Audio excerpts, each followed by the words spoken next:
apresentação de vocês. Vamos lá, bom dia a todos. Me chamo Gustavo, serei o host desta atividade. Estarei auxiliando nos bastidores o coordenador Jonas Leite. Qualquer necessidade do que vocês tiverem, vocês podem entrar em contato pelo chat que fica na barra inferior da tela. A nossa sessão ela tem duração de até 2 horas e cada participante desta sessão terá até 30 minutos para fazer a apresentação do trabalho. Tá? Ao final, nós teremos as discussões. Caso vocês notem alguma falha de internet no momento da apresentação de alguém, vocês podem me comunicar pelo chat ou pelo áudio. Passo agora a palavra para o coordenador Jonas, mas antes gostaria de desejar as boas-vindas e uma excelente apresentação a todos. Professor, bom dia, seja bem-vindo, fique à vontade. Bom dia a todos. De antemão, peço desculpas pelo transtorno inicial, essas conexões do século XXI que nos deixam na mão às vezes, mas resolvi aqui meu problema com a internet e dou as boas-vindas a vocês todos para a nossa sala MB3, Interlocuções Poéticas.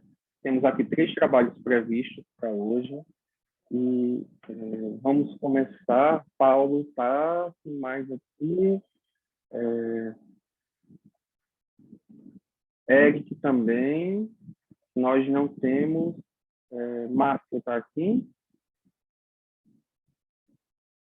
Acho que ainda não. Então, podemos começar pela ordem, então, com o Eric, com o Manuel de Freitas, entre a recusa e a afirmação do poema. Então, Eric, você tem até 30 minutos. Desejo a você ótima apresentação e, ao final, fazemos uma discussão sobre os trabalhos apresentados. Tá certo, bom dia. Aí, caso haja alguma questão de tempo, pode ir me informando. Não sei se está falhando o áudio, porque eu estava ouvindo um pouco de ruído. Então, qualquer coisa, se quiser me interromper, tá? Eu vou passar direto ali. Aqui. Sim. Quando faltar 5 minutos, eu te aviso. Eu vou ficar assim. Certo. Eu vou fazer a leitura do texto, né, para tentar ficar dentro do tempo. Então, o texto se chama Manuel de Freitas, entre a recusa e a afirmação do poema. Há 2 epígrafes. A primeira é do Manuel de Freitas, que diz: aquele que voltava a jogar à morte e teria preferido não escrever estes versos. E a segunda é um poema da Marianne Moore, e eu vou ler uma tradução, que é: poesia também não gosto. Lendo-a, no entanto, com total desprezo, a gente acaba descobrindo nela, afinal de contas, um lugar para o genuíno. A primeira parte do texto se chama A Place for the Genuine. A partir de Poetry, de Marianne Moore, Ben Lerner, no livro Ódio à Poesia, desenvolve um interessante pensamento sobre a leitura, mais especificamente sobre o desprezo pelo que se lê como forma de ir além do lido. Para além da simples questão de gosto, haveria para o autor, na leitura como recusa do poema, a possibilidade de se ler, no mesmo gesto de recusa, uma estranha afirmação do campo poético. No poema de Moore, é evidente o papel da leitura fundada no desprezo pelo poema escrito, mas não um desprezo puro e simples. O que se entende por recusa indica também um lugar autêntico para o dizer e para o pensamento. Um lugar que passa pelo poema, mas o excede por ser apenas possibilidade de que haja fala genuína em meio à linguagem poética. Para Lerner, o que se revela nessa forma resistente de ler é a afirmação de uma ausência figurada em um hipotético poema genuíno. Cito Lerner. Apenas é possível compormos poemas que, quando lidos com desprezo absoluto, abrem caminho para o poema genuíno que nunca chega a aparecer. Fim de citação. Recusa e afirmação nessa perspectiva de leitura seriam um só caminho em que presença e ausência do poema tendem à confluência. Movimento que não deixa de remeter ao entendimento da poesia como lugar em que coabitam forças heterogêneas, por vezes contrárias, que, entretanto, não se anulam. A existência de movimentos contrários em um mesmo poema é já conhecida e suficientemente discutida por leitores de poesia. Otávio Paz, por exemplo, em O Arco e a Lira, sintetiza essa ideia a partir de Heráclito, ao apontar o paradoxo como uma das forças constitutivas da linguagem poética. A pluralidade de leituras possíveis e o limite das leituras seriam efeitos dessa forma particular de harmonia dissonante, capaz de reunir e dispersar significações. Esse aspecto da poesia, ao longo do século XX, ganha nuances ao ser formulado de modo singular em diferentes obras que se apoiam no paradoxo como forma de afirmar o poético no movimento de sua recusa. Paul Valéry, por exemplo, em seus cadernos, que para si funcionaram como contra-obras, explicita esse movimento. Lendo Valéry, é possível perceber que a algumas obras interessa menos o poema feito, acabado, que a possibilidade de escrever poemas a partir de sua impossibilidade. A questão poética para o autor participa de um princípio assim formulado. Cito Valéry: eu me amo em potência, me odeio em ato. Nessa mesma perspectiva, Valéry acrescenta: ser poeta, não, poder sê-lo.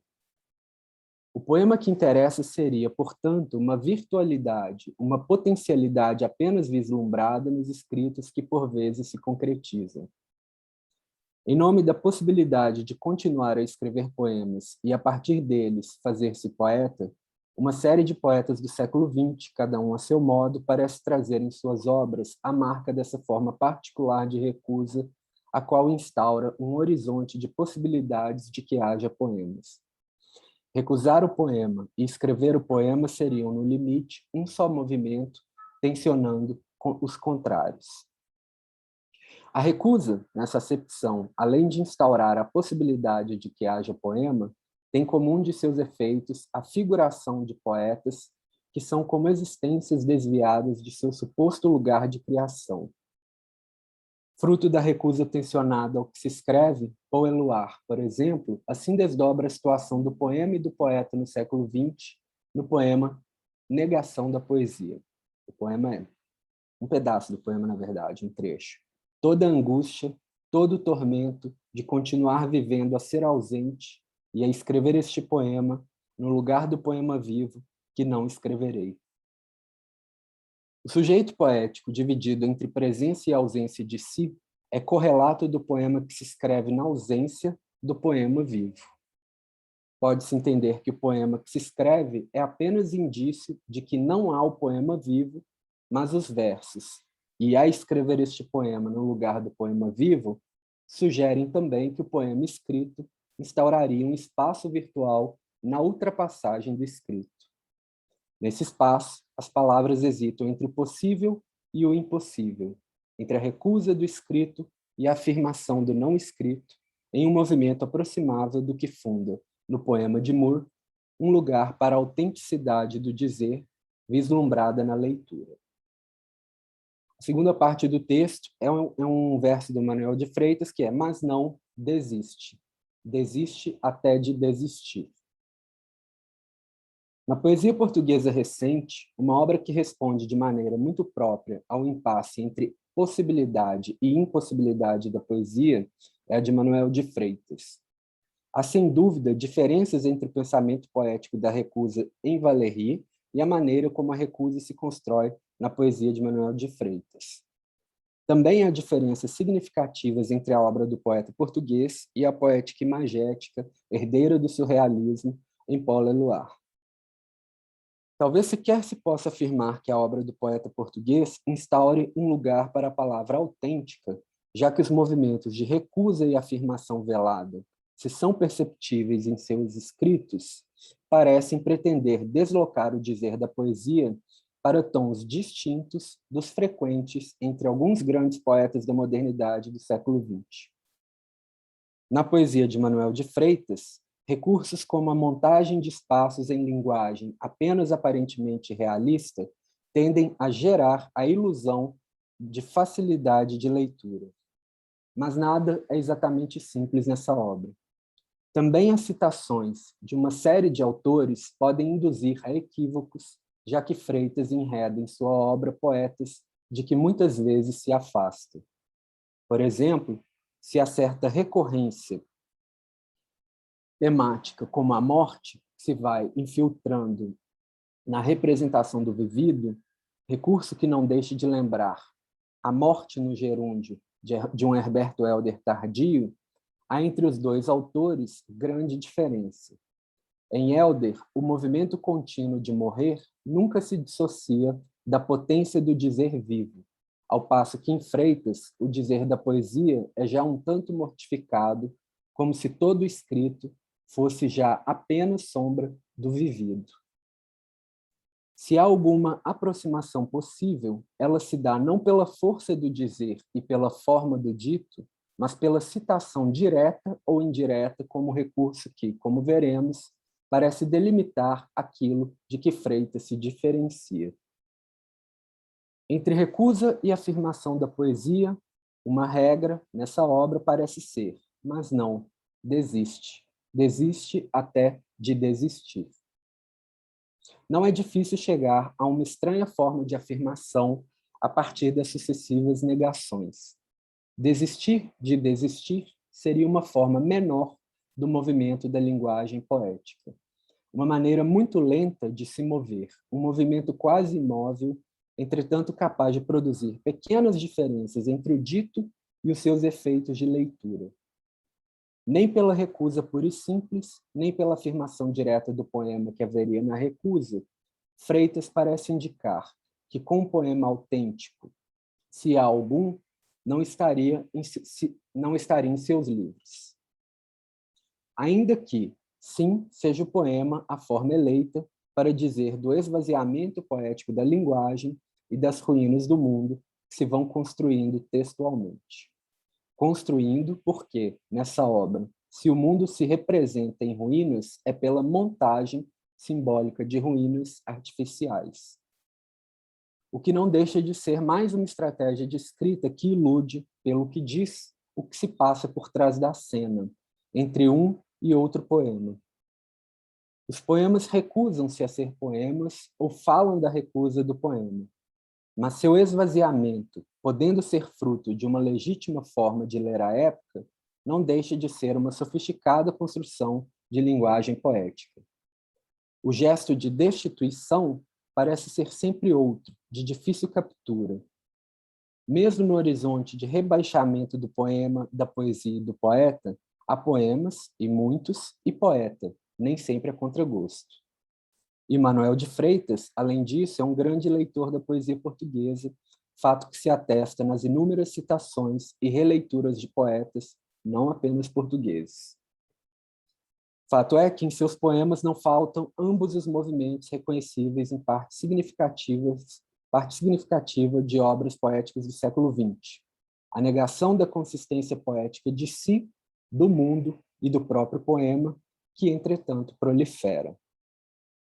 Talvez por recusa nessa obra, deva-se entender principalmente esvaziamento e rebaixamento da linguagem poética própria, que participa das mais diversas cenas decaídas, e ainda assim um tanto poéticas, em que um poeta, aparentemente sem poema, dialoga sobre coisas menores e a vida segue um curso estreito, ironicamente, à margem de rios como o Tejo, cito um fragmento do Freitas. Um outro rio, o menos heraclitiano de todos, nos fez dar grandes passeios em Santarém e em Lisboa. Nesse percurso, uma vida vai sendo infiltrada pela morte em curso lento, em tom menor, mas sem tragédia, como se só se pudesse perceber que houve vida depois de a morte já ter concluído seu trabalho, embora reste ali alguém que possa sempre dizer, cito Freitas, uma vida é apenas a morte. Já passou. Em Infernos Artificiais, por exemplo, a morte encenada em vida cobra seu preço à linguagem. Cito Freitas. Nomear o vazio com palavras mais estéreis ainda leva à conclusão de que um nome não vale a pena. No limite, toda existência acaba por se tornar improvável, sem sequer a garantia do vazio. Tudo existe, mas nada é real, nem sequer o vazio. Quanto à construção verbal de si e do mundo, trata-se de um procedimento recorrente nessa poesia, que não raro tem como cenário cafés, bares e ruas, invariavelmente identificado nos títulos. Como pano de fundo, a morte é insistentemente nomeada, mas não sem alguma ironia. Cito um poema do Freitas, que se chama Tema Sem Variação. Sempre soubeste a morte, sempre sentiste a morte. As tabernas, fechadas, eram apenas uma espécie de refrão, mas isso, terás de convir, não desculpa o fato de andares há 20 anos a escrever o mesmo. Faz como as tabernas, cala-te. Sabe-se que as tabernas surgem nesse poema e ao longo das obras de Freitas como um refrão, um artifício poético, aqui associado à ideia do título, tema sem variação, que por sua vez remete à morte. Mas a morte é aqui um nome, e como visto, um nome não vale a pena. A suposta ideia monotemática teria seu contorno reforçado na afirmação de que se anda há 20 anos a escrever o mesmo. Mas as tabernas fechadas, existam ou não, tudo existe, mas nada é real, são no poema peça para a montagem da cena. E também para a montagem da voz, da figura de um poeta, que no poema se divide entre aquele que fala e o duplo a quem se endereça. A este, ao duplo, é dito ironicamente, talvez como provocação endereçada, antes a um certo modo apressado de se ler a poesia de Freitas. Faz como as tabernas, cala-te. Nesse sentido, o poema parece sugerir que sim, há a morte no centro ou nas margens de quase todos os poemas, mas a leitura atenta aos desdobramentos irônicos da obra de Freitas talvez deva se atentar não exatamente ao que se repete, mas ao que na repetição indica pequenos desvios, alguma diferença. A exemplo desses pequenos desvios no que aparentemente é repetição temática, o poeta, como quem persegue o poema da ausência e presentifica apenas mais um poema, recusa no limite a própria recusa, a desistência, como se fosse sempre possível descer mais um degrau em direção ao silêncio. Um fragmento do Freitas. Mas não desiste até de desistir. Não será este o último poema, por mais que o julgues ou sintas, e os versos para ti foram sempre sentimentos vãos. Reside aí uma particularidade dessa obra. É curioso o modo como se estreitam negação e afirmação ao se escreverem sucessivos poemas, se não sobre a ausência de poema, sobre o esvaziamento da poesia como sentimento que justificasse a existência de poemas e de poeta, mas nunca como quem resiste à nulidade da poesia e do poeta para então a afirmar como categoria positiva, insiste-se em escrever poemas para afirmar o arrefecimento da linguagem poética. O poeta, por sua vez, entre desistências sucessivas, face e desface de palavra em palavra, como quem lida com o que resta na linguagem do que foi sujeito, como mecanismo de pronomes indutores de alguma presença. Um novo fragmento do Freitas. E bastarias tu, ninguém, porque ninguém basta. É um erro, mas gostamos tanto, pensar que um rosto nos salvará disto que não sabemos ser. De nós, esse pronome pessoal, o inferno. Pode-se supor que nessa obra não haja exatamente uma tendência à eliminação de marcas pessoais, já que há inúmeras pistas que podem ou não levar os leitores a recuperar um sem número de elementos supostamente presentes no hipotético mundo exterior ao texto. Mas aqui interessa, sobretudo, o desconforto em face dos pronomes pessoais, que produz no poema o esvaziamento de qualquer consistência subjetiva e, por extensão, do mundo. O que de um sujeito resta escrito hesita entre um rosto que se ajusta mal, uma determinação em segunda pessoa, cujo referente não se determina, e a indefinição no pronome ninguém, que não basta para uma presença.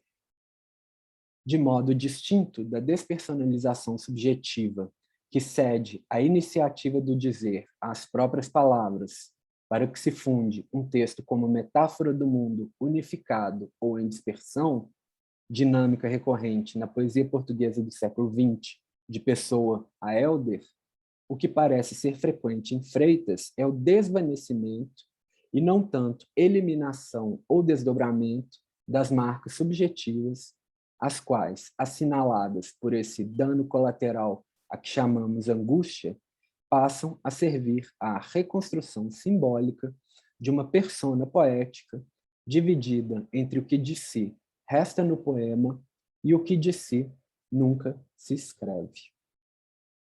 A angústia de um sujeito que em tudo se divide, revelando que, nessa obra, a ilusão de realidade é a todo tempo destituída no seio de sua montagem cênica. Mais um fragmento do Freitas. 2 homens numa taberna enquanto chovia.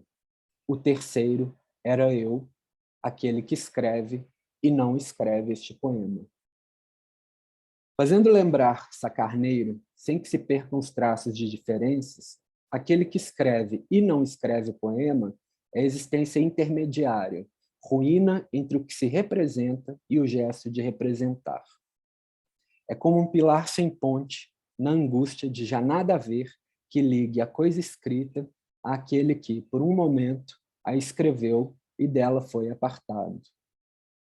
Na impressão de nunca ter escrito, lê-se, entretanto, no que de si não pôde escrever.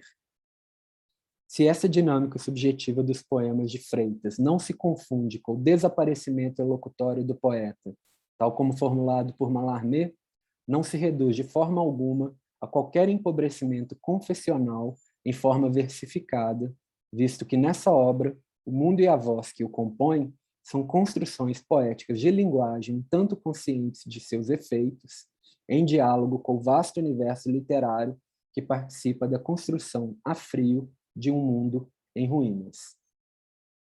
A terceira parte se chama A Rosa Arrefecida. A obra de Freitas traz uma marca comum à poesia portuguesa contemporânea, a leitura como prática indissociável da escrita. É uma obra repleta de citações que participam da técnica de produção de pequenos desvios no curso da montagem poética de si e de cenas do mundo. Montagem não pela via da condensação metafórica das palavras e do mundo, mas pela ilusão de presença do mundo nas palavras gastas, que, entretanto, têm ainda algo a dizer.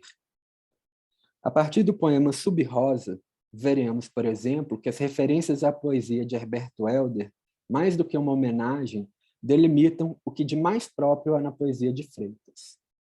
Sobre Herberto Helder, é como se sua obra permanecesse, na perspectiva dos poemas de Freitas, suspensa, intocada como uma janela que o tempo não pode destruir. Cito Freitas, mas a janela manuelina continua lá, Herberto, referência a teorema presente em Os Passos em Volta. Helder seria o poeta que resiste à deterioração que recai sobre tudo. Mas Helder não aparece na obra de Freitas como autor a ser imitado, como estilo exemplar a ser seguido ou recusado. Surge, antes, como uma voz a ser reconhecida, uma última grande voz, na medida em que todo grande poeta seria, do território poético que funda e do idioma que fabrica de poema em poema, uma última voz. Sabe-se que, no idioma poético de Helder, uma das imagens frequentes recuperadas por Freitas é a rosa. Silvina Rodrigues Lopes, em A Inocência do Devir, pensa a rosa herbertiana como um nome contágio e um nome centro, a partir do seguinte poema presente em Do Mundo, um fragmento desse poema, do Helder, né? Rosas divagadas pelas roseiras, as sombras das rosas seguram-nas no ar, enquanto espumam batidas à lua, devoradas. Com a lepra na boca no instante da palavra, ó, sim, memória da criança da terra andando entre as cores primitivas. E esperar que a lepra cubra os dedos, escrever, rosa, encadeado na rotação do nome. Ir colher ao último alfabeto a rosa extremamente escrita. Nesse poema, a rosa maiúscula é central na medida em que, fazendo sobre si girar as imagens e nomes que encadeia, roseira, sombras, lua, boca, memória, criança, funciona como nome condensador do mundo no instante da palavra. Nessa operação em que a metáfora se quer absoluta por contagiar todas as palavras, colhe-se do último alfabeto, do alfabeto do mundo, a rosa extremamente escrita. Nessa imagem saturada de palavras, a rosa se faz, portanto, forma metafórica que, para além de simbolizar um mundo, seria o próprio mundo se dizendo, se engendrando poeticamente por condensação e contágio, isto é, pela amplificação de metáforas e metonímias. Em Helder, a metáfora é, portanto, a palavra própria do mundo que se dissemina em um poema contínuo. Um tanto distinta da rosa herbertiana, mas dela derivada, é a sub-rosa de Freitas. O poema é esclarecedor quanto ao método de citação que produz um caminho poético em tom menor, nem exatamente à sombra, nem sob o signo da negação do que lhe antecede, talvez buscando construir no diálogo uma voz própria. O poema do Manuel, que é o sub-rosa, então, né, que é dedicado para o Herberto Helder. Não somos os últimos, pois se há coisa que o mundo sempre fez bem foi acabar. De novo e sempre, acabar. Mas já não trabalhamos com o ouro e temos um certo pudor tardio em falar de Deus, do amor ou até do corpo. As metáforas arrefecem, talvez contrariadas. São casas devolutas, mães risonhas ou sombrias, cujo grito deixamos de escutar. Do lixo, porém, temos um vasto e inútil conhecimento. Possa ele servir de rosa triste aos que não cantam sequer por delicadeza. Um primeiro aspecto relevante para se propor uma leitura desse poema... Oi? 5 Sim? minutos. Beleza. 5 minutos. Tranquilo. Um primeiro aspecto relevante para se propor uma leitura desse poema é a delimitação do que se entende pelo uso da primeira pessoa do plural. Uso majestático da primeira pessoa do plural, Herberto Helder, já que o poema é a ele dedicado e o sujeito que nesse poema fala, nenhuma dessas opções parece suficiente para se dizer do que está em jogo. Ao dizer não somos os últimos, o poema se refere, possivelmente, aos que vêm depois de Helder. Note-se, ao dizer de um nós, acrescenta-se a ideia de que já não trabalhamos com o ouro, e bem se sabe da importância do ouro, da alquimia da linguagem, para o poeta a quem esse poema se dedica. Fala-se ainda das metáforas arrefecidas, do vasto conhecimento do lixo de que se compõe uma rosa triste. Nada parece indicar que Herberto Helder esteja incluído no pronome nós de Freitas. Com isso, é possível ler nesse poema uma homenagem ao Helder ao preço do rebaixamento de si. E é, portanto, outra matéria poética dos que vêm depois, e também outro é o seu idioma poético, se é que há algum em seu horizonte de interesse. Talvez o de uma sub-rosa. Nesse sentido, é interessante a forma como Freitas encontra na obra de Helder não um exemplo ou contra-exemplo de escrita, mas um exemplo de que, sim, há uma longa tradição de poemas e poetas, a despeito de qualquer constatação de impossibilidade de que assim siga sendo.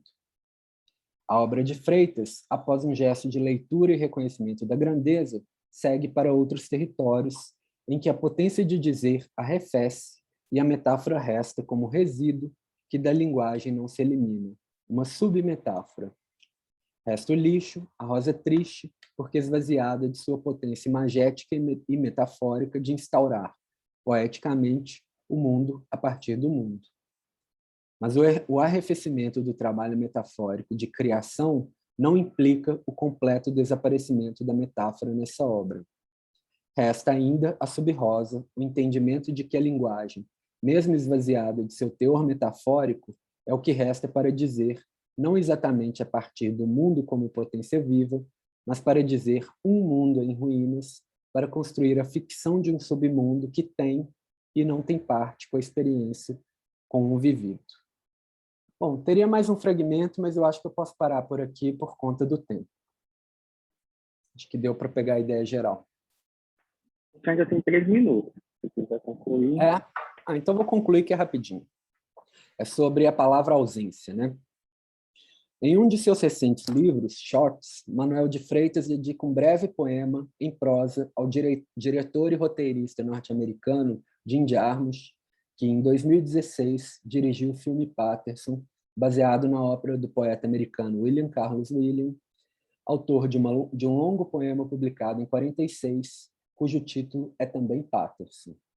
O poema de Freitas, que é muito breve, é Paterson, né, e é dedicado ao Jim Jarmusch, e é o seguinte: os poemas são como o mundo, não rimam, voltam, desaparecem, tentam dizer o peso da água ou o aroma tênue da cerveja. São uma trela no escuro, depois de termos queimado todos os fósforos. Escrevemos num caderno vazio a palavra ausência. Talvez amanhã seja outro dia.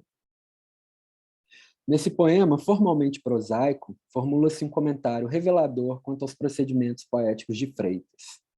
A figuração de si se mescla ao protagonista do filme, um aspirante a poeta e leitor da poesia de William Carlos Williams, que anota em seu caderno, a certa altura destruído por um cão, alguns poemas um tanto prosaicos. Nessa figuração, o poeta como figura menor, entretanto, revela-se também a figura de um poeta leitor. Quanto ao que até aqui se formulou sobre o arrefecimento das imagens e sobre a recusa do poema que se escreve, este poema permite avançar um pouco mais no entendimento da poética de Freitas. Entre poema e mundo, há aqui comparação, o que novamente traz à cena o esvaziamento, o arrefecimento da linguagem metafórica. Arrefecimento sugerido, por exemplo, pela imagem de que todos os fósforos já foram queimados.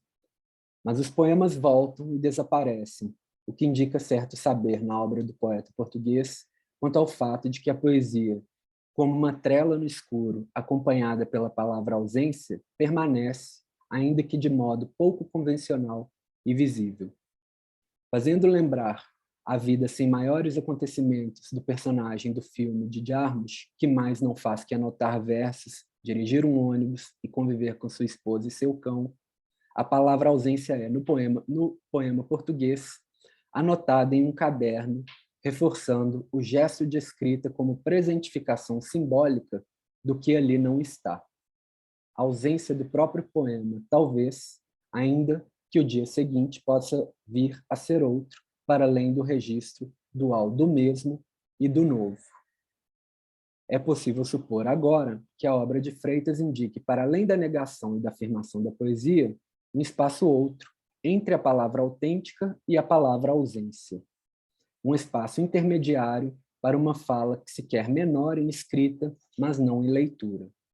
Uma obra leitora que se faz do que sempre resta ser dito, em termos de poesia, ainda que o que resta se dizer se dissimule na aparência do já dito. A obra de Freitas se faz, nesse sentido, como uma aprendizagem lenta de leitura e escrita do poema, em que se produz, por pequenos gestos, alguma inscrição de diferença entre o lido e o escrito. É isso. Muito obrigado, Eric, pela sua apresentação. Uma ótima apresentação. Eu passo agora para a apresentação do Paulo Ricardo, Gastão Cruz, Testemunha do Tempo. E, ao final, nós faremos nossas considerações, nossos debates. Então, Ricardo, então, Paulo, prazer estar com você também aqui. Você tem 30 minutos também para a sua apresentação. Tá certo. Obrigado, Jonas. Obrigado aos colegas presentes, especialmente você, Jonas. Parece que os nossos caminhos estão fadados a se entrecruzar, né? Eu acho que por alguma desatenção minha eu não havia percebido que seria você o mediador. Então, uma alegria redobrada através da sua pessoa. Eu saúdo os meus colegas e amigos da UFPE. E também agradeço aqui a presença da Maria, né, minha colega na UFRJ. presente e a todos. Eu também vou ler o texto, se intitula Gastão Cruz, Testemunha do Tempo, e trago uma epígrafe que diz assim: os mortos estão mortos? Onde existe o seu tempo de vivos? Na poesia de Gastão Cruz, o tempo, tema fundamental, não se institui sempre sob a égide de Cronos. Com isso, gostaria de dizer que ele não age nessa obra exclusivamente por meio de uma ordem cronológica, contínua e linear. Assistimos, muitas vezes, a uma espacialização do tempo, fenômeno que propicia uma relação muito particular com o fluxo das horas e dos dias. Ocorre que, ao menos nos livros mais recentes, aqueles com que trabalharei, o poeta nos dá a ver uma série de imagens que se repetem através de cidades, elementos da natureza, fotografias, versos de outros poetas ou objetos pessoais. O autor da morte percutiva constrói uma espécie de topografia poética do tempo, em que a memória atua como meio privilegiado de reconstituição, reserva e transformação. Aquele que, segundo Jorge Fernandes da Silveira, é referido como o teórico de Poesia 61, edificou uma intensa atividade crítica não só sobre os poetas 61, mas sobre algumas gerações de autores que, pelo menos desde os anos 30, 40, até os primeiros anos do século XXI, vem discutindo a poesia em Portugal.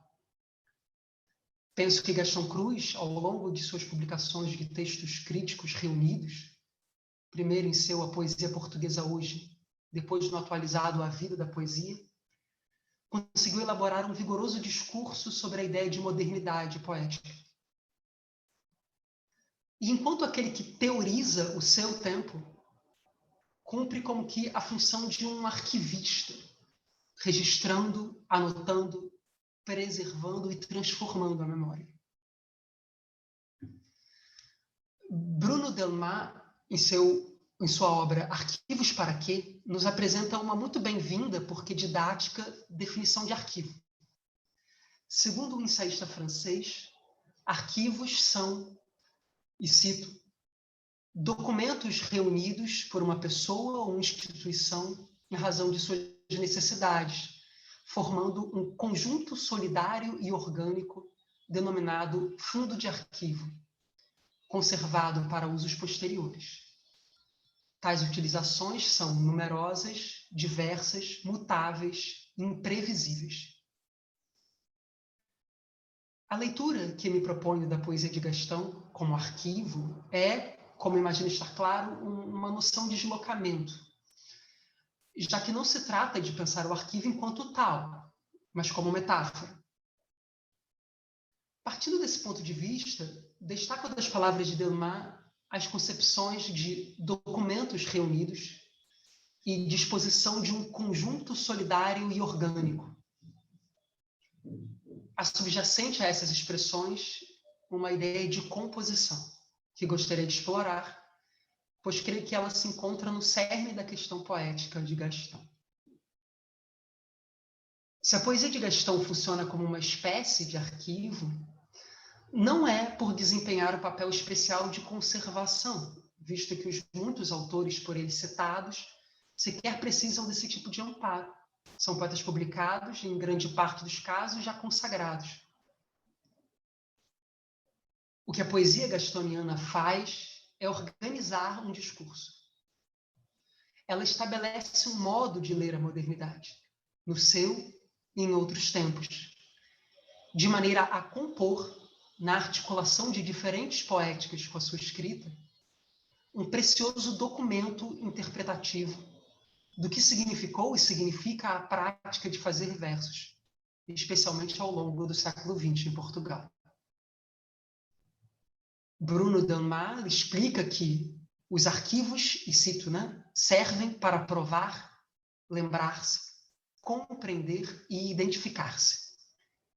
E que compreender é uma utilidade científica de conhecimento. Ora, a nossa atenção se dirige especificamente a essa possibilidade de pensar o arquivo poético de Gastão Cruz à luz de sua capacidade de construir um saber. A organização desse discurso sobre a modernidade poética ganha especial relevo na produção lírica de Gastão, visto ser ela, também, o espaço privilegiado para o ordenamento de uma prática radical de contemporaneidade. Nesse sentido, a modernidade de Camões, ou Sá de Miranda, Pessoa ou Cesário, Rui Belo ou Luísa Neto Jorge, poetas tantas vezes citados na poesia de Gastão, é atestada na própria prática da poesia de Gastão Cruz, que, trazendo as palavras daqueles autores para o corpo dos seus poemas, elabora um suporte verbal em que os diferentes tempos de escrita são simultaneamente atualizados.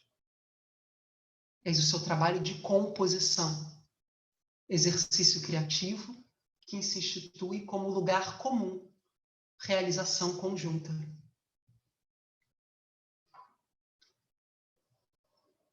Há também, com efeito, uma dimensão lúdica definidora dessa espécie de arquivo. E isso se dá a ver com clareza no aspecto transformador que o caracteriza. Poderia soar como uma narrativa borgiana, a ideia de um arquivo que, ao invés de conservar os seus documentos, os destruísse. E que, através desse gesto de destruição, obtivesse, como que num passe de mágica, a sua impressionante restituição. Ora, toda transformação compreende alguma perda. A metamorfose a que Gastão submete a poesia dos seus contemporâneos, aqueles que com ele constituem a sua comunidade, é o que caracteriza o seu testemunho do tempo. Em outro registro, Jacques Derrida, em sua obra Mal de Arquivo, declara o estatuto ambíguo da palavra arquivo, destacando precisamente a sua etimologia de arquê, expressão que designa não apenas o princípio, em sentido do que é originário, mas também em sua perspectiva nomológica, ou seja, do ordenamento da lei e do comando. O arconte, figura grega recuperada pelo ensaísta, era aquele que detinha as premissas hermenêuticas dos documentos oficiais guardados no arquivo.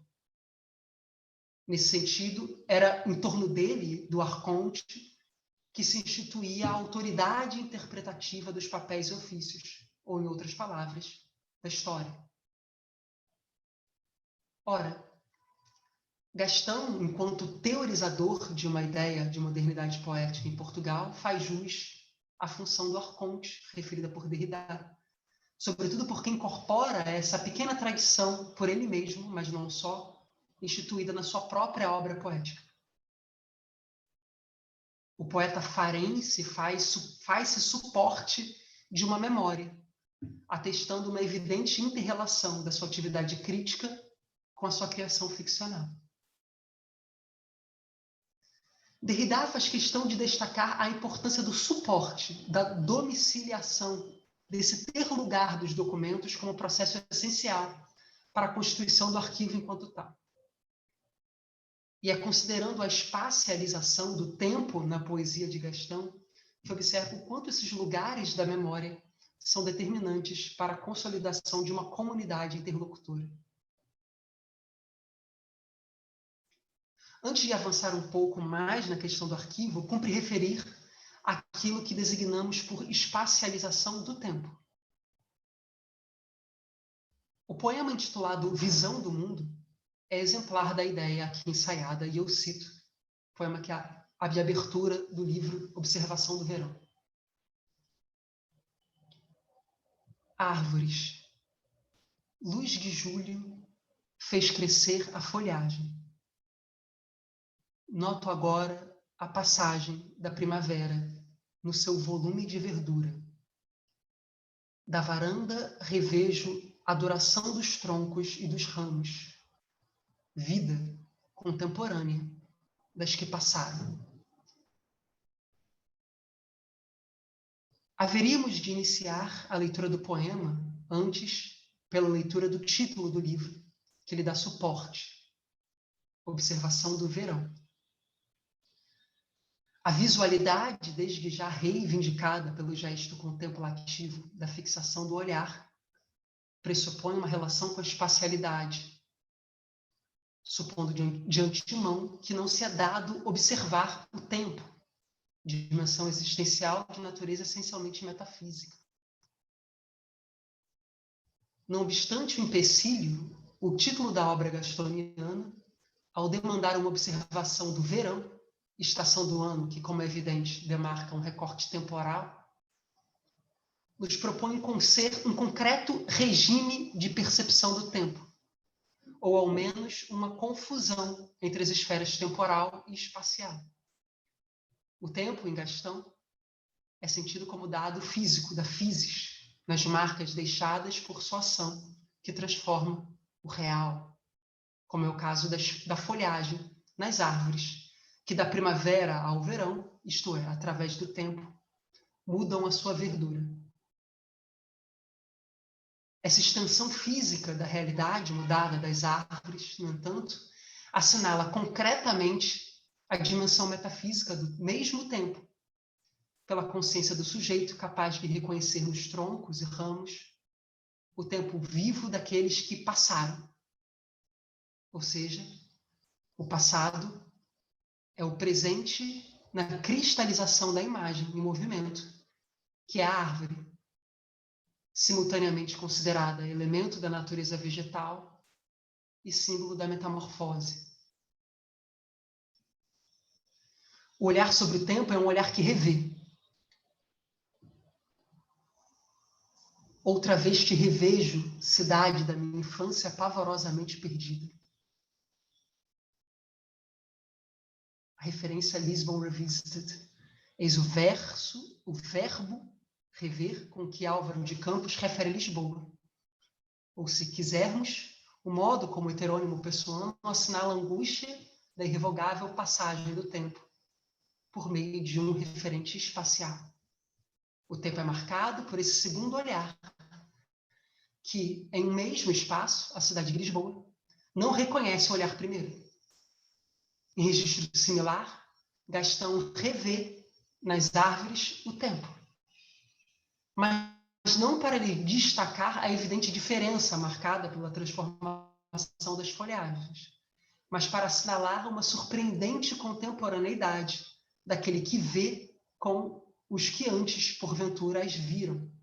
Ambos habitam um lugar e um tempo comuns. Gostaria de explorar aqui uma noção de comunidade. Desde que sempre a poesia de Gastão Cruz se empenha como trabalho de escrita realizado como prática dialógica, como leitura. É com efeito de se notar que um autor estreado em publicação coletiva e com aptidões à atividade crítica fizesse da sua poesia um ponto de encontro com outras muitas vozes. Já Jorge Fernandes da Silveira destacou acerca da poesia de Gastão que é um texto que se aproxima explicitamente da área da intertextualidade, privilegia a literatura como seu referente mais imediato. E, de fato, são as vozes dos outros que parecem assumir em sua obra uma condição de matéria-prima, mais que todas fundamental para a elaboração poética. Por exemplo, desde os diálogos com as canções camonianas, com lives de pessoa do título Outro Nome, a imagem primacial das aves, título também de Gastão, de clara ressonância mirandina, Gastão Cruz constitui uma larga conversa com as figuras primaciais da modernidade poética portuguesa, com especial destaque aqueles que com o poeta conviveram de perto, literariamente falando ou não. Pode ser instigante rastrear na poesia gastoniana as muitas referências feitas a versos, imagens, ritmos, quando não aos próprios sujeitos autorais, de poetas como Carlos de Oliveira, Fiamma Paz Brandão, Herberto Helder, Rui Belo, Luiz Miguel Nava, etc. Aliás, é o próprio Nava quem, em recensão à obra O Pianista, aponta que na poesia de Gastão, muitas vezes, e eu cito, uma referência cultural opera como mediadora de uma referência vivencial, sendo que, em alguns casos, essa mediação extrapola os seus distintivos de limites, configurando-se como uma só referência, que atua no plano da afetividade. É o caso daquelas citações ou jogos referenciais em que o poeta traz para a cena do poema os seus amigos, também poetas. Retomo mais uma vez a imagem da metamorfose vegetal que lemos em Visão do Mundo e que pode ser também observada no poema cujo título, Observação do Inverno, é o negativo do nome com que o autor batizou o volume. E cito o poema. Árvores de janeiro, sem o dom da folhagem. Os seus ramos são linhas de espessura variável, umas com outras delas saindo. Espinhas de um peixe irregular, ao qual o frio deixou somente os ossos finos. E nada noutras folhas se renova, não há cura para o tempo. Ele será o ramo de folhas diferentes.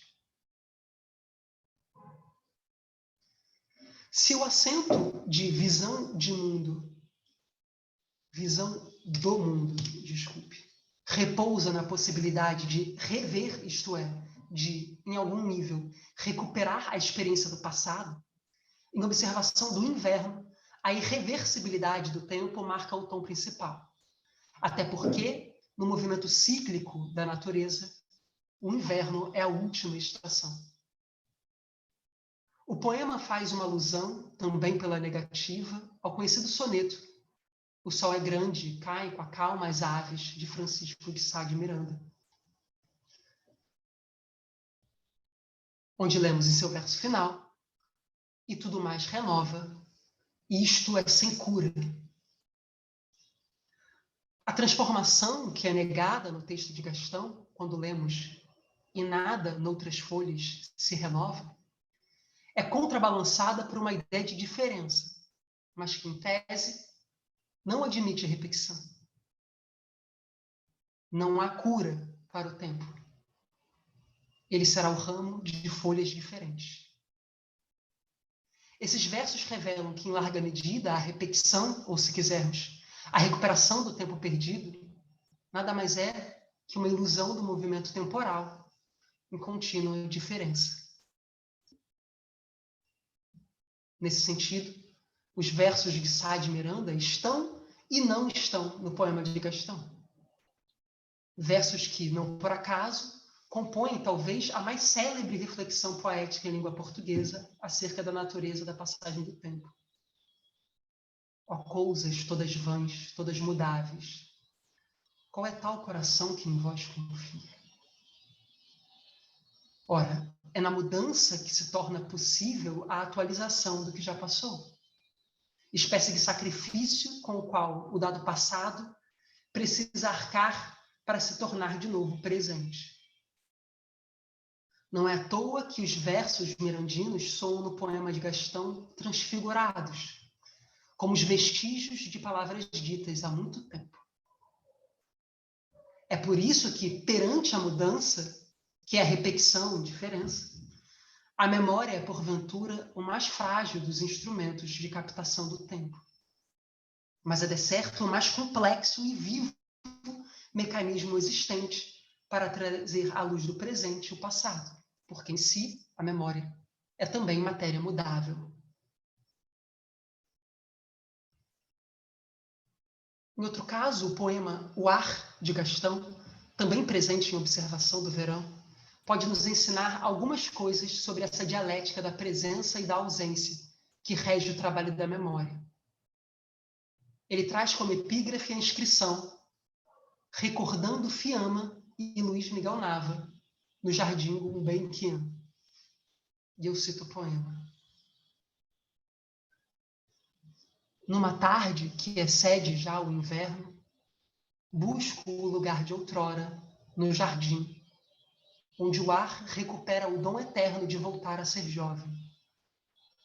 Quando o fim do tempo, que domou o seu desejo, o corpo lhe devolve e aquece, ao dia o entregando. Aqui, num banco, vejo da mente transportados para a fria superfície da pedra dois poetas que sobre ela existiram. Suas falas no ar sobrevivente, como retas perfeitas desenhando. Agora cala-se o jardim, onde apenas a aragem move a nova folhagem devagar. O poema traz ainda o paratexto da data 18 de março de 2011. Estamos diante do caso diagnosticado, anos antes, pelo próprio Nava, quando notou na poética gastoniana esse gosto pelo recurso de produção por meio da memória afetiva. Em O Ar, Fiamma e Nava são evocados a partir da lembrança que a visão de um banco de jardim imprime na imaginação do poeta. Mais uma vez, o espaço condiciona uma atualização do tempo. Mas é também curioso notar que é através do ar sobrevivente que circulam e transitam as vozes dos dois poetas, Fiamma e Luiz Miguel Nava. A sobrevivência aí assinalada é, naturalmente, metáfora das falas que chegam à memória do poeta vivo e que, afinal, se calam ao som do rumor da folhagem no jardim. O silenciamento final contrasta com o movimento das folhas, essas que, sabemos desde que Sá de Miranda, como tudo mais na natureza, se renovam.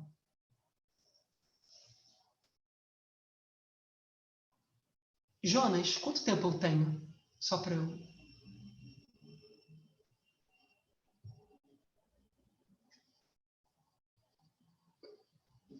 Eu já posso... Estava desligado. Você ainda tem 10 minutos, Paulo. Tá ótimo, então tem tempo. Obrigado. A morte, tema central da poesia de Gastão, surge em intensa relação com a vida no poema Aniversário, que lembra o dia em que Fiamma fazia anos. Cito esse poema.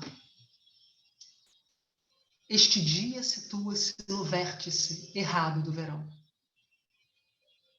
Entre o poema e o sol, hesito, mas decido reconstruir o dia, mesmo que edificá-lo não termine. Que dia ergo como se poesia ele não fosse. E lembro o aniversário que não divide o verão, somente agosto. Fosse um erro a verdade do verão, a ilusão de que ninguém está morto. 15 de agosto de 2011. O paratexto explicita o referente do citado aniversário. E o vértice errado do verão equaciona-se com outro vértice.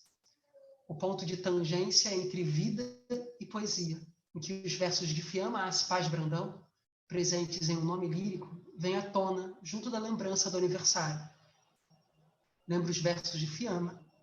Esta manhã, hoje, é um nome. Uma palavra só, a ergue. Responde Gastão. Que dia ergo, como se poesia ele não fosse? Que dia? O jogo intertextual aqui exposto se amplia com a memória do poema homônimo de Álvaro de Campos, em quem já adivinhamos uma especial predileção por parte de Gastão Cruz. No tempo em que festejavam o dia dos meus anos, eu era feliz e ninguém estava morto. A ilusão de que ninguém está morto, afinal, é a compensação ficcional conquistada por uma consciência que obsessivamente faz ressuscitar em seus versos a memória da vida, em versos alheios. É também o caso, por exemplo, da dupla morte lida no poema Visão de Herberto Helder, na morte de Antônio Ramos Rosa, em que a memória dos dois poetas se constrói a partir da releitura de um poema do próprio Herberto, que só veio a ser publicado na obra póstuma Poemas Canudos. E eu cito: Antônio Ramos Rosa, cuja morte Herberto viu, sem a ela assistir, estava, segundo o testemunho obtido através da visão, vinda num frio relâmpago, deitado numa cama, a dele, contra a parede. Há que dar meia volta com a cara contra a parede para entrar na morte, totalmente. Isso aprendeu Herberto e compreendeu, ao ver-se nessa morte, em que não estava, que se via num espelho. Fecho citação. A morte duplicada, vista num espelho, é aquela adivinhada no verso herbertiano. E ele sou eu. Mas é também aquela que a prática da poesia enseja como o direito à morte, para lembrar o ensaio de Maurice Blanchot, pois que, e cito Blanchot, na palavra morre o que dá vida à palavra. A palavra é a vida dessa morte. É a vida que carrega a morte e se mantém nela. Fecho citação. Por meio dessa profusão de diálogos intertextuais, a poesia de Gastão Cruz parece encontrar um dos seus princípios criativos mais instigantes. Também disso se faz a poesia, desses recados e envios aos poetas que admiramos, que nos interessam mais. Afirma o próprio Gastão em resposta à pergunta de Rosa Maria Martello acerca do explícito diálogo intertextual presente no poema com Rui Belo na esplanada do Campo Pequeno. Paulo, você tem 5 minutos. Tá certo. Já vou me encaminhando para o final. Obrigado, Jorge. Com Rui Belo na esplanada do Campo Pequeno, 1966, de repercussão. Recados e envios que são como cartas dentro de uma garrafa lançados ao mar do tempo. Em 2004, ano de publicação desse poema, completavam-se quase 4 décadas do referido encontro com Rui Belo. E o autor de Boca Bilíngue, o seu interlocutor, já estava morto fazia mais de 1/4 de século. Morto? Os mortos estão mortos? Onde existe o seu tempo de vivos? Retomo a epígrafe deste texto para dela ressaltar a qualidade deste tempo onde. Onde existe o seu tempo? A esplanada, evidentemente, é a dimensão física do tempo. O seu onde. Mas dimensão que somente o suporte do poema pode realizar. Mais uma vez de Gastão, e cito: mundo e tempo são realidades inseparáveis, ou mesmo coincidentes. O mundo como alguma coisa que nos é própria, que não é somente o espaço que habitamos, mas a visão que temos dele, só pode ser apercebido na instabilidade que a passagem do tempo traz à nossa vida. Não há presente. Há só uma linha abstrata, abstratamente separando passado e futuro.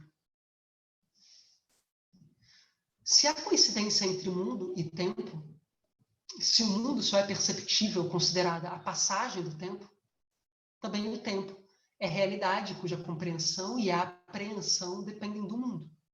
Campo cujas transformações constituem um espaço onde podemos ler e rastrear as marcas do fluxo temporal.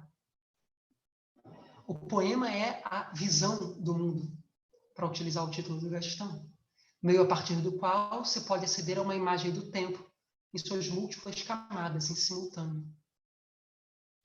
Luiz Maffei, em dado passo de seu ensaio Biografar o Impossível, acerca da obra Repercussão, declara que todo dizer é contemporâneo, pois se a enunciação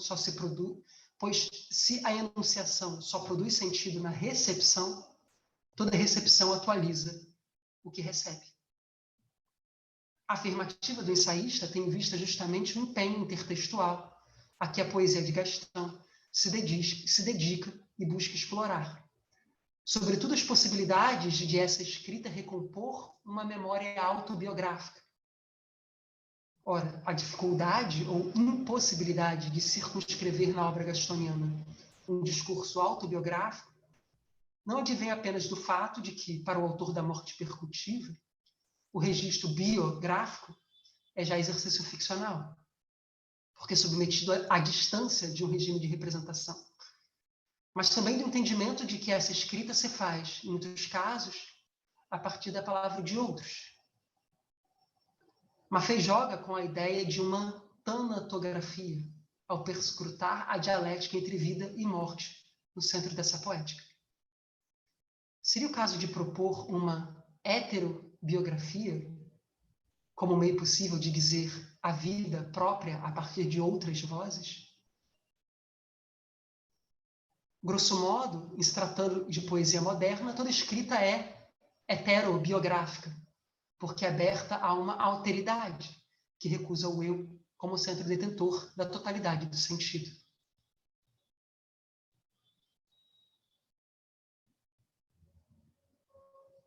Fato é, e aqui já encerrando, que as experiências de vanguarda, em especial a sua retomada por alguns poetas portugueses nos anos 1960, das quais a poesia de Gastão Cruz, no limite, não está de todo dissociada, nos ensinam que a reescrita, o trabalho estacional, mais do que empreender um gesto de apropriação do outro, cumprem uma dilapidação da figura autoral, junto de sua respectiva autoridade.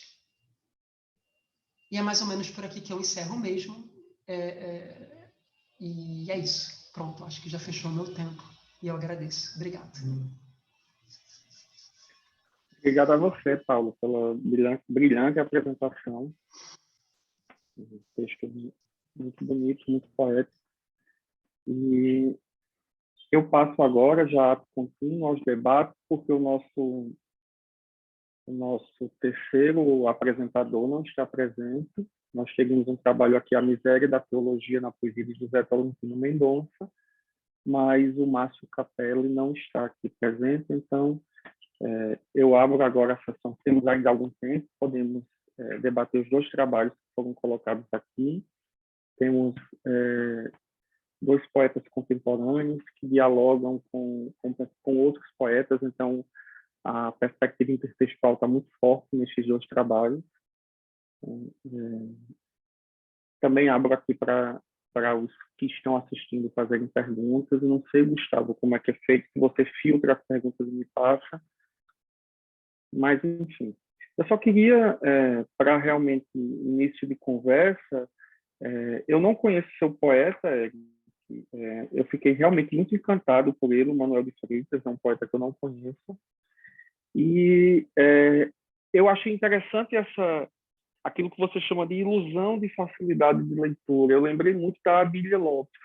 Ela fornece para a gente essa certa ilusão que é uma escrita fácil, simples, econômica, mas há muito trabalho e muito um mundo à parte que ela vai construindo. Eu não sei se você conhece a Abília e se é também nessa mesma perspectiva do seu poeta, do Manuel de Freitas.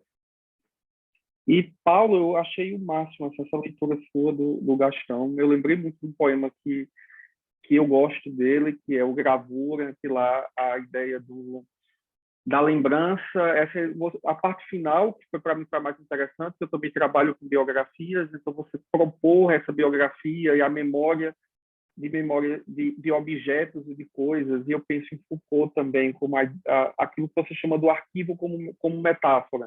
Seria nessa ideia de Foucault, então, do abandono, do que se abandona, do que se preserva, daquilo que é possível refazer com essas escolhas, porque memória não é somente aquilo que a gente lembra, mas aquilo que a gente esquece. Então, não sei se também é por aí, mas que me lembrou muito, talvez o meu poema preferido, Gravura, pelos objetos, pela memória afetiva, pela ideia de um tempo espaço e daquilo que é possível reter e daquilo que é possível abandonar.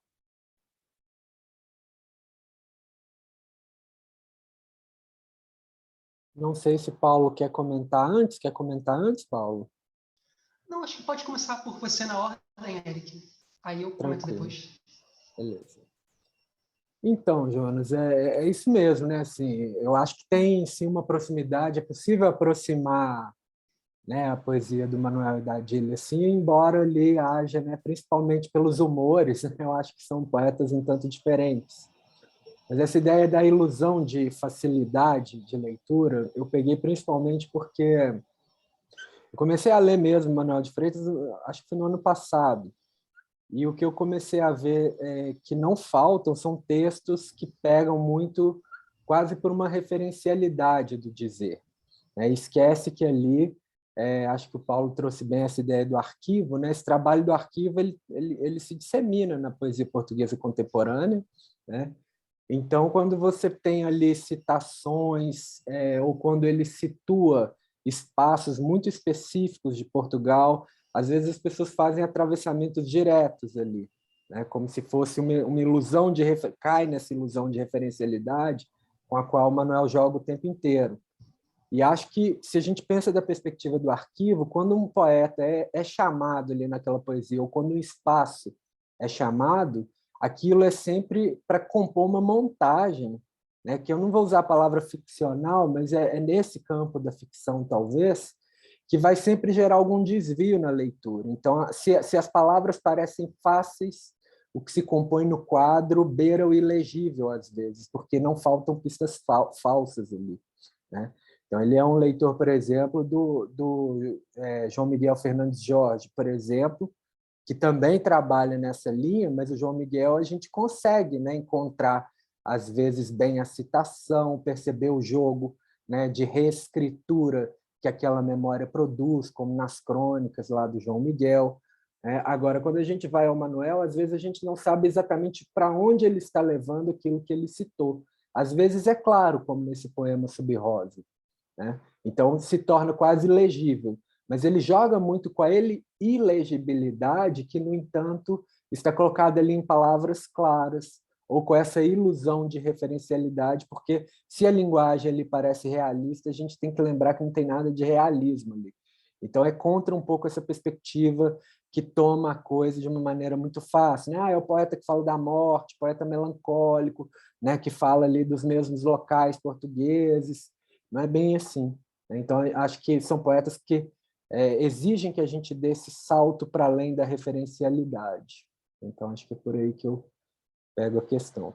E, se fosse aproximar da Adília, né, eu fico pensando no Marquês de Chamilly, né, tem todo assim, um jogo de releituras que ela faz também, mas ela leva para o lado do humor, né, ao passo que no Manuel de Freitas, às vezes, a gente tem uma acidez muito grande. Acho que onde comparece um humor, né, na Adília, aparece uma acidez corrosiva no Manuel.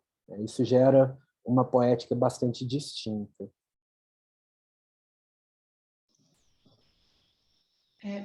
Desculpa, Jonas, você poderia só repetir o seu comentário? Porque eu fiquei ouvindo as palavras do Eric, porque, na verdade, eu estou me preparando para fazer um comentário sobre o trabalho dele também. E aí, eu acho que me confundi. Você falou sobre memória, autobiografia? Eu falava, agora eu já também não lembro mais, eu estava no fluxo de consciência, mas eu falava dessa ideia do poema que eu gosto, que é o Gravura, e fiquei pensando daquilo que você falou sobre o arquivo como memória. Então, eu penso se realmente essa ideia Foucaultiana de abandonar e de preservar, e da ideia do esquecimento. E, por exemplo, lá no Gravura, a gente tem os objetos afetivos, a memória de um avô livre, e objetos, certamente havia outros objetos, então o que foi esquecido e o que foi preservado. Então, perguntava se realmente a memória é nessa perspectiva de criar uma metáfora na seleção. Sim, sim. O interesse passa por aí, né, nessa ideia de uma memória porque compreende uma dimensão de esquecimento. Precisa trabalhar nessas lacunas, nesses intervalos, e, nesse sentido, é criativa, né? É inventiva. Ela participa, em alguma medida, desse plano criativo, né? Então, quando eu tentei pensar a ideia da poesia do Gastão como arquivo, né, eu tentei fugir muito dessa ideia da mera conservação, então uma ideia também, até porque, enfim, eu fui me meter nisso muito agora, né? Tem uma ideia talvez muito superficial do que seja arquivo, né? E considerando esse dado de instabilidade, de imprevisibilidade com que se pode fazer com a matéria de um arquivo, eu tento trabalhar essa ideia na poesia do Gastão justamente a partir de uma perspectiva transformadora, né? Os elementos da tradição que vão ser agenciados na poesia do Gastão são elementos sempre transformados, né? Revisitados uma repetição que é indiferença. Né? Então, nessa diferença, sempre alguma coisa que se perde, sempre alguma coisa que aparece como vestígio, como ruína. Né? Quer dizer, eu posso observar, eu posso intuir as palavras de um soneto de Sá de Miranda, num poema do Gastão, mas essa presença é uma presença arruinada. Né? É uma presença que eu posso captar ali como um arquivo de ruínas. Então, um pouco nesse sentido. E muito instigado também por essa ideia de que eu acho absolutamente impressionante, sobretudo, talvez nos últimos 20 anos, enfim, é muito possível que o Gastão não venha mais a publicar nada, né? Por estar doente, enfim.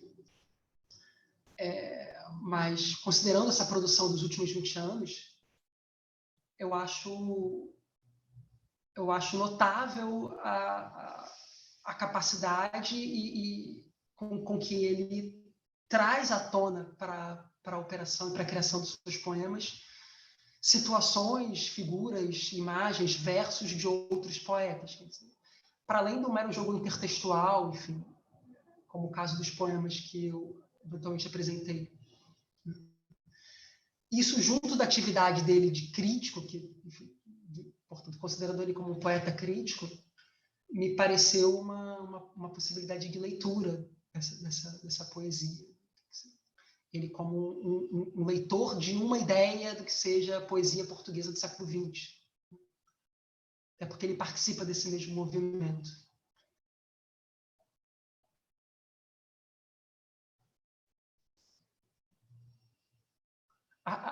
E aí, se me permite até já fazer uma ponte para um comentário sobre o trabalho do Eric, né? É um comentário, não sei nem se é um comentário, né? O que eu queria mesmo era conversar com o Eric. Eu queria sair da sala e tomar um café com o Eric, trocar uma ideia sobre o Manuel de Freitas, mas isso não é possível. Então, eu vou tentar dizer coisas e aí, Eric, você aproveita o que quiser assim, disso, se quiser falar depois ou não. Né? Mas porque quando eu comecei a escrever, enfim, sobre o Gastão, eu estava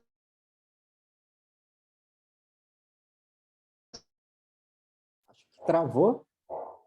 Travou nacional de... Oi? Paulo, você pode começar a repetir seu comentário, porque você deu uma travadazinha e a gente não conseguiu entender.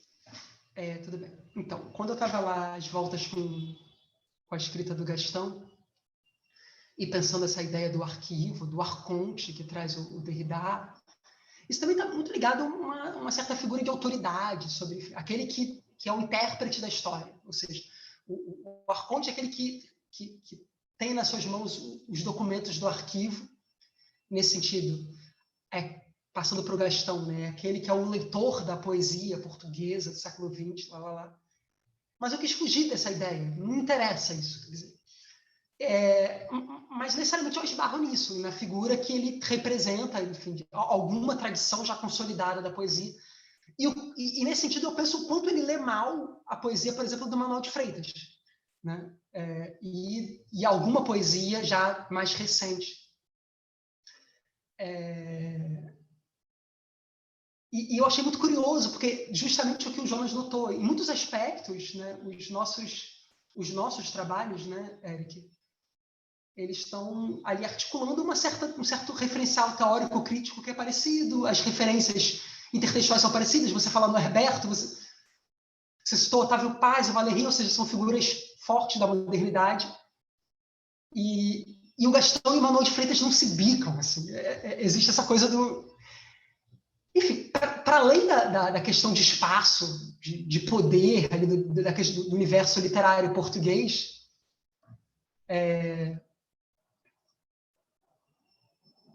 há tantos pontos em comum entre essas duas figuras, né? Quer dizer, e nesse sentido, uma certa aversão, que eu acho que hoje já nem é tanta, enfim, a poesia do Manuel, que o Gastão cultiva na poesia do Manuel de Freitas, para mim não faz sentido nenhum. Né? E aí, esse reforço, ele que eu acho um grande leitor da poesia do século XX, acaba sendo, eu acho que um mau leitor da poesia do século XXI, enfim, envelheceu também, em certa medida, enquanto só... Isso é um mal de arquivo, né? Isso é um mal Esse de é o mal de arquivo. arquivo. Eu acho que o Gastão, apesar de ser um crítico sensacional, aí ele sofre de mal de arquivo, né? Porque eu achei legal você trazer... Eu estou te interrompendo já, mas bate-papo. Pode pegar o café aí. Sim, eu fico pensando no seguinte, que o Gastão, apesar de ser um leitor, né, assim, talvez um dos maiores leitores, assim, A Vida da Poesia, acho que é um livro incontornável, né? Mas eu fico pensando que é muito curioso mesmo o modo como ele vai escolhendo, dentro de uma certa maneira que endossa a poesia dele. Talvez fosse bom trazer para a discussão também, né, da poesia dele, a ideia de angústia de influência ali, sabe? Então eu fico pensando assim, que na poesia dele eu não acho que ele é arconte. Eu acho que ele, como crítico, funciona como arconte, mas o poeta é arquivo. Porque o poeta, para mim, é obra. E o arquivo, se a gente for pensar com o Derrida, é essa operação que sim passa pela citação, mas sempre rasura, recria, reescreve, e é ali que se dá a diferença. Então a obra é a diferença.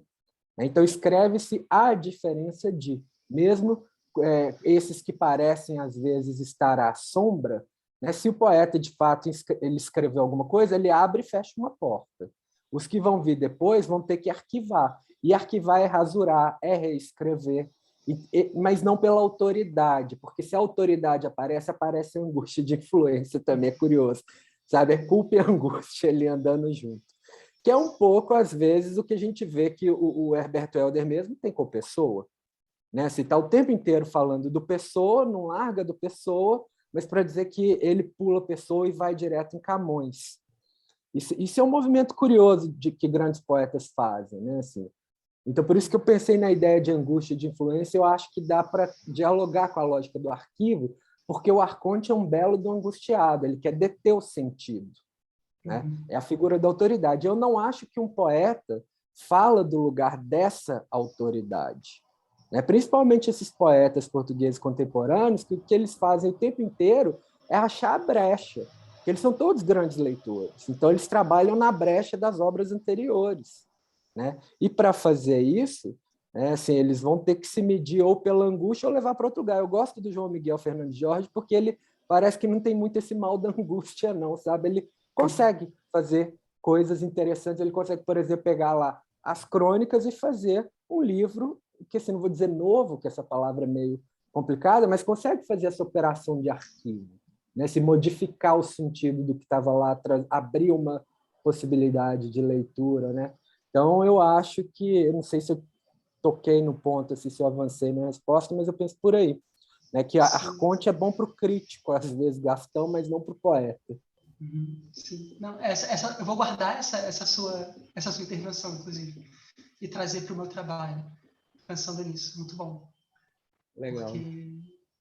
Obrigado, Eric. Depois, se puder, eu queria ver seu trabalho, ler também, né? Assim, se a gente... Acho que eu devo ter seu e-mail, a gente já esbarrou lá na UF alguma vez, né? Eu acho. Mas eu tenho. Se não, trocar o seu seria uma boa. Sim. Vai ser uma maravilha. Muito legal.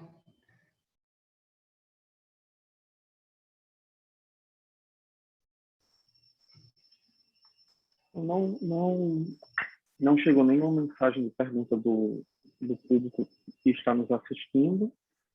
Então, imagino que cheguemos ao fim deste momento, mas não das nossas implicações, das nossas discussões, dos nossos sempre encontros.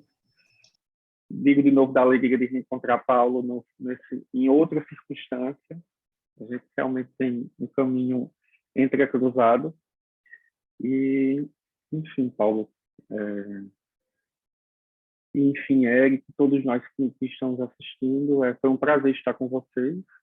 E o evento continua e vamos nos encontrando em outros momentos, em outros diálogos. Até a próxima. Então, agradeço a todos, agradeço as brilhantes apresentações. Se vocês também quiserem fazer considerações finais, há tempo ainda para isso.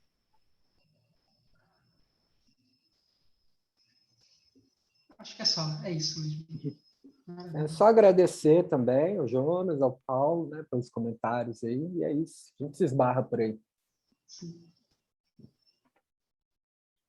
Obrigado ao Gustavo também, que esteve aqui conosco, nos auxiliando nos bastidores. E é isso, pessoal. Então, para a gente finalizar agora a sessão, obrigado ao professor Jonas, obrigado pela presença de todos e todas vocês. A nossa programação se estende até o dia 29 de outubro, certo? Daqui a pouco, a partir das 2h da tarde, nós teremos as mesas redondas, tá bom? Então, até logo, bom almoço, bom descanso, se cuide e obrigado. Tchau, tchau. Tchau. Um abraço.